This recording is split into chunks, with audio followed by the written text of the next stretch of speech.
तारीख को गोरखपुर में इवेंट है, नेक्स्ट इवेंट का बताएंगे। अभी तक 11 को हजारीबाग है और 12 को बोकारो, 10 का अभी तक फाइनल नहीं हुआ है। देखिए, तो अभी अभी आपने एक वीडियो देखा होगा जिसमें पवन सिंह के मैनेजर दीपक सिंह साफ साफ बोलते हुए नजर आ रहे हैं कि पवन सिंह का बहुत सारा इवेंट शो होने वाला है, जिसमें से पहला इवेंट शो 5 तारीख को है जो कि गोरखपुर में आयोजित होने वाला है। तो दोस्तों आज हम इसी इवेंट शो के बारे में चर्चा करेंगे कि किस चीज़ का इवेंट शो है, सब कुछ मैं आपको बताऊंगा। क्या कोई पवन सिंह का नया गाना आने वाला है या फिर गाना नहीं आने वाला है, किस चीज़ का है इवेंट शो, सारा जानकारी मैं आपको इस वीडियो के अंदर दूंगा। तो आप लोग वीडियो को पूरा जरूर से देखिएगा। तो देखो, आज से पहले यानी कि कल शाम को मैंने एक वीडियो डाला था जिसमें बताया था कि पवन सिंह का गाना 5 तारीख को आने वाला है, और मैंने पवन सिंह के मैनेजर दीपक सिंह का लाइव वीडियो देखने के बाद ये वीडियो बनाया था। और दोस्तों जैसा कि आप सभी को पता है कि इवेंट शो रखने का मतलब होता है कि कोई गाना रिलीज होने वाला है और उसके बाद उसका इवेंट शो रखा जाएगा। लेकिन यहाँ पे मैटर कुछ और है, पवन सिंह का नया गाना अभी रिलीज नहीं होगा, तो मतलब कि इवेंट शो कुछ और चीज़ का होने वाला है। तो जी हाँ दोस्तों, आप सभी को बता दें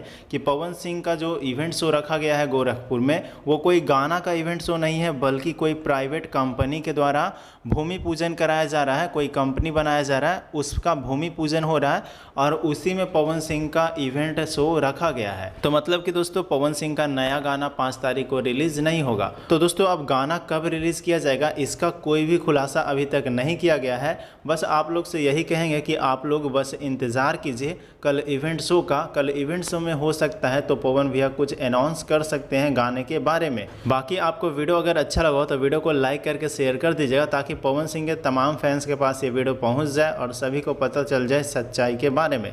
तो बस आज की इस वीडियो में इतना ही, मिलते हैं किसी नए वीडियो के साथ में। धन्यवाद दोस्तों।